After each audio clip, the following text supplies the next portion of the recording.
Hello, my name is Jackie Cunningham, and I will be talking to you today about the crisis of food insecurity in our country. This is an issue that affects so many in our schools and communities. However, it often does not get enough attention. My objectives for you today are the following. Define food insecurity and the facts about food insecurity in the United States. Recognize how food insecurity affects the education of children.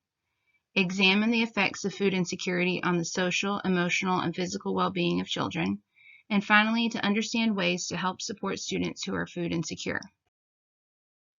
The first thing we need to understand is what food security is exactly. One definition is a situation of unstable access to enough safe and nutritious food. I think some key words to take from this quote are unstable, enough, and safe and nutritious. Unstable means these families may have food one day but have none the next. The students do not know if they will have a meal to eat or not. Enough suggests that even though there may be some food, there may not be enough food for everybody in the family to eat. Safe and nutritious is a key element here. In our society, cheap food tends to be unhealthy food. Safe and nutritious food is not always easy to afford. When one puts all these elements together, you have families who do not have enough of the right kinds of food on a daily basis. The next definition of food insecurity has a bit more detail. It is one from the U.S. Department of Agriculture. They say food insecurity is where the food intake of one or more household members was reduced and their eating patterns disrupted at times because the household lacked money or other resources for obtaining food. This is also an important definition to consider. When they say one or more, you can note that in some homes the children may have food, however the adults do not, or vice versa. There is also mention of eating patterns being disrupted. This would mean a family may have been food secure for a time, then due to circumstances such as lack of money and resources, as the definition suggests, they no longer have the ability to provide the family with meals. We also need to consider the word resources here. Money is not the only thing one needs to gain access to food. One also needs transportation or the ability to obtain the food from a source in a reasonable way. Some families may have enough money once they get to the store to purchase the food. However, the store may be too far for them to get to due to lack of transportation.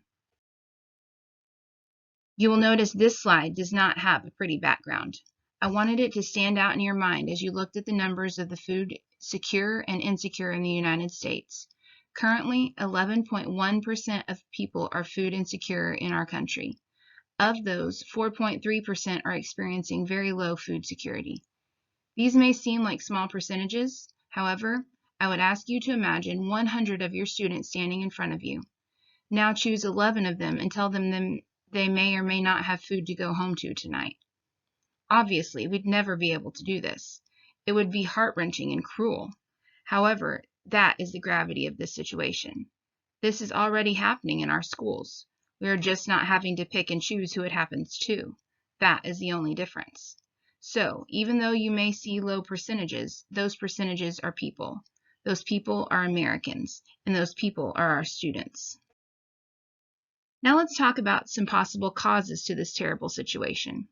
Research suggests the top possible causes of food insecurity are maternal depression, decline in maternal or child health, becoming unemployed, a decrease in the number of adults in the household, or a decrease in income.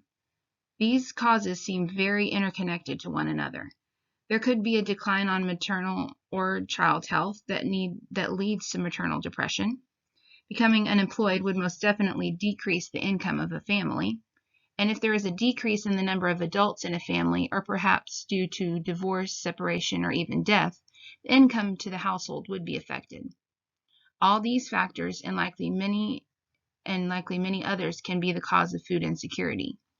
If we remember back to the definition from the U.S. Department of Agriculture, the lack of food could be due to lack of money or resources. The causes found in research support that definition. There are many possible effects on education. Here are just a few you might not have considered before. We know supporting education often takes a bit of extra money.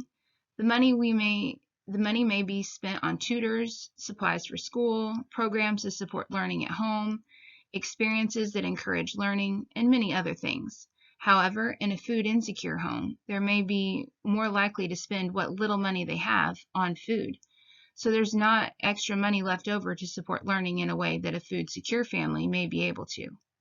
Another thought to consider is that students who are old enough to work and who live in food insecure homes may be forced to get a job outside of the home. This can lead to less time to study, earlier dropout rates, and absenteeism. Those factors are not always considered when we are looking at the study time or absenteeism of our students. However, we must consider our students may simply not have enough time to put in the same effort towards school as their peers, simply due to the fact they are trying to get food for their families. There are also internalizing and externalizing behaviors which can be seen in food insecure children. You have most likely been grumpy or perhaps even angry when you have been really hungry in your past. However, you also knew you had the ability to fix your problem. Our students may not have that luxury. One study suggests they may exhibit internalizing behaviors such as anxiety, depression, and withdrawal, as well as externalizing behaviors such as aggression, hyperactivity, and noncompliance. All these behaviors can be related back to them not only being hungry, but also not knowing if they will be able to have food to solve their problem of hunger. Another study suggests food insecurity impairs self-control, approaches to learning, and interpersonal relations. Again, this is not simply because they have not eaten. We must also consider they are dealing with the thought that they may or may not have food to eat later. Those thoughts can bring out these behaviors in our students. Studies have shown that we can strengthen our federal programs which work to mitigate food insecurity in order to see this terrible cycle stop. Other studies have also suggested we need to expand the current programs we have in order to help secure the food for our families. There could also be a push to increase the uptake of the programs already set in place.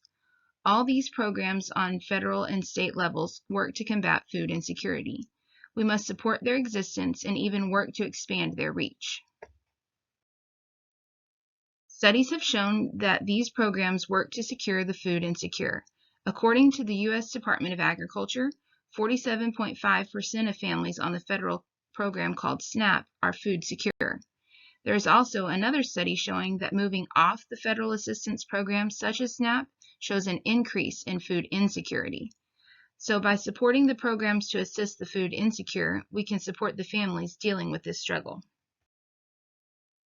You may be asking yourself what you can do to support the food insecure. I have a few suggestions for you. First, find your local food banks, food pantries, and shelters and volunteer or donate food. These places are meeting the needs of the food insecure at a local level. They also cannot be sustained without the help of the community. Please locate those places in your community that are already working to secure the food insecure and ask them how you can help. You can also encourage your students to take advantage of any food programs currently offered at your school. There may be free breakfast offered for all students if you're at a Title I school. There is also free and reduced lunch offered to those who qualify.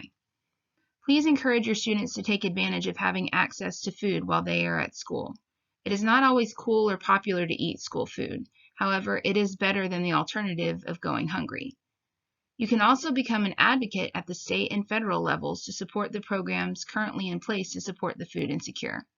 I'm not suggesting these programs are perfect and the ultimate solution to this problem. However, research has shown that they do work and they do help.